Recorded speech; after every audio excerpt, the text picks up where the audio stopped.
Hi there, I'm back again. This is Nick again. And what I was saying earlier about the stereotypes that West Virginia was given, which could be kind of viewed as bigoted.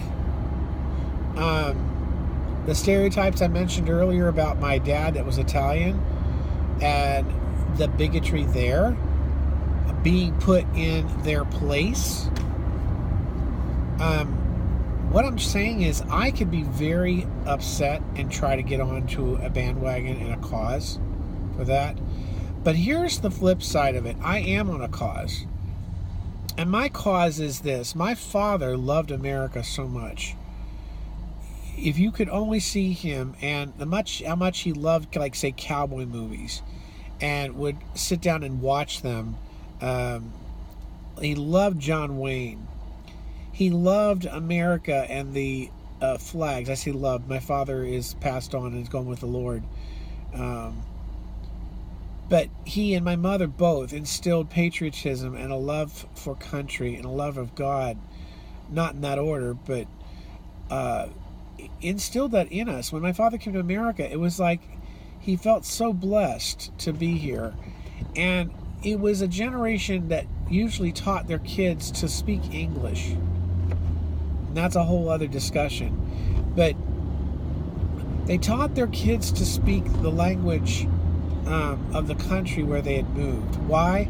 Because it was a place of opportunity, and English was the language of trade.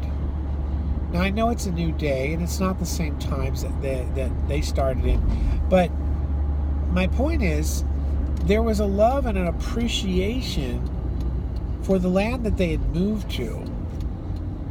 And even in spite of those stereotypes, that when my father went, and this was back before this whole thing now about dual citizenship, and I think there's something beautiful about that, and I'm proud of my Italian heritage, very much so. But there was, when my father went to become a citizen of the United States, and he took the oath, or took the, renounced his citizenship to Italy for the sake of accepting a new citizenship with the United States, it was emotional. He was proud, and I don't remember being there, but I would have to say he probably wept over it, because it was such an emotional moment for my mother too, who was there, for him to finally become a part of these United States of America. It was a big deal. And he wasn't caught up in offenses and stereotypes and screaming, well, they'd better respect me. I have my heritage and people better respect me because I am. No. He adopted a new identity. And that identity, he had adopted it long before. It was a privilege to be in America. Now, I know you say, well, that's white privilege, because your father was, if you check out my social media, you can see my father was not of a darker persuasion. He had olive skin. He would tan and so forth. But my dad, and I know people could argue that, but beyond that is, the cultural piece. I could easily get up in arms and say, well, here's the history. Here's how people treated my father. I could start screaming about Mussolini and say, well, people have put us in a box as Italians and rise up in arms, or West Virginia. I could get into a cause and say, I'm sick and tired of the West Virginia jokes. Let me tell you something. I tell the West Virginia jokes. Not everybody appreciates them, but I find them pretty humorous at times. I tell them. Does that mean I don't love my state? No, of course not. And do I like the stereotype? No, I don't. But I don't get onto a bandwagon saying, hey, how dare you talk about my state that way, and get all upset and up in arms, and I don't. And I'm saying all this, and I think that if you're really paying attention to what's going on in our country the last honestly the last half century and longer, is there's this movement, and you can say, well, Nick, you don't understand. You're not one. You're not black, or you're not this other culture, or whatever. You don't know the bigotry and the racism that's going on still in the workforce and the workplace and so on. And you know what? I can give you that to a degree and say, you know what? I'm not. But you're not Italian either. You don't know the oppression of, all of you don't know the oppression I've been through. We don't understand by living each other's life. But there's also, there's more than one side to every story. And I think that there is, for example, I heard one girl get on the web who actually said, hey, why are we keep on bringing up slavery when we don't live in that? She was actually a black girl. She's like, I wasn't living then. I don't have anything to do with that. This is not then. I live now. She even went as far as to say that she lived in a privileged life, even though she had hardships in her family and life. She said, you know what? I could have considered myself privileged. I lived in a place where I had a bed and food and clothes and a roof over my head and so on. Whereas I saw white people who were underprivileged and went through hardships worse than I. She says, I could say I was privileged. And it was very refreshing to hear that, because there's more than one perspective out there, but so many people are throwing it under the bus. And they're throwing truth under the bus. That the story of America is still being written. And yet there's a historical piece to America that is, people are just wanting to squash it and throw it away. And I think what I'm driving at is this. I really think it's the word offended. I gotta tell you that the word offended offends me.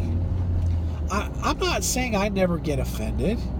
I get offended by what's happening right now with all this change history, rewrite history, take monuments and tear them down, or rename schools. In fact, I just heard about a school here in Northern Virginia where students I used to teach go eventually to that high school.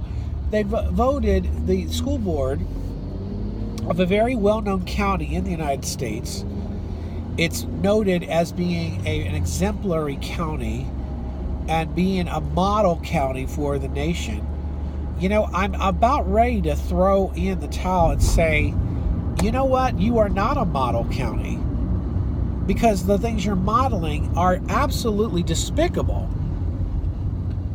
And that county, even months back when the whole LGBTQ thing came up, and they wanted the whole thing about transgender bathrooms came up, let me tell you something, listener. If you don't know this county in Northern Virginia, you can look them up, actually shut parents out. You guys that want parents to have a voice, and parents have had a big voice in the schools at the expense of teachers. And I'll just say it. Parents have bent the ears of these counties, and so many times at the expense of teachers in their view of how to do education better. The parents have had such a voice about how things should go, whether that's good or bad. But let me tell you something. Even the parents who are supposedly the darling of this county were shut out, locked out, I'm not lying, it was in the news, probably, a year or two ago, when this whole thing came up about transgender restrooms. Parents who wanted a say and wanted to be a part of the board meeting that made the executive decision, the board made the decision, was not subject to a vote, and they made this vote, or made this decision with the doors locked. parents who should have had a voice. If nothing, I don't know, it kind of surprised me that parents would be a little bit more vocal about this, that they weren't even allowed in. And there were many people that were opposed to this idea. I'm saying that not to get into the whole LGBTQ dilemma.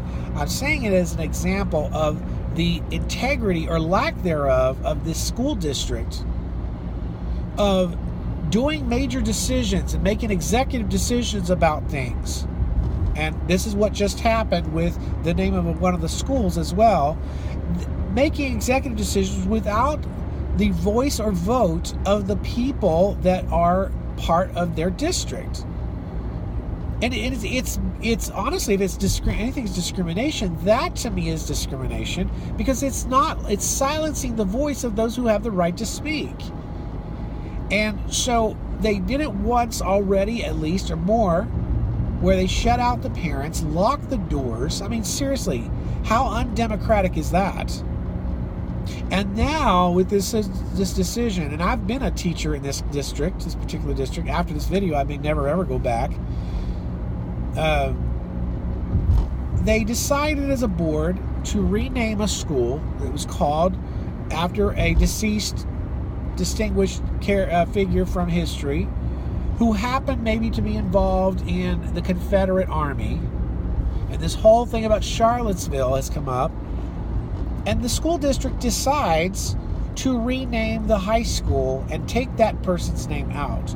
Now, what that tells me is it's more than just a rhetoric. It's more than just a discussion about tearing down monuments, renaming locations. This is actually happening, folks.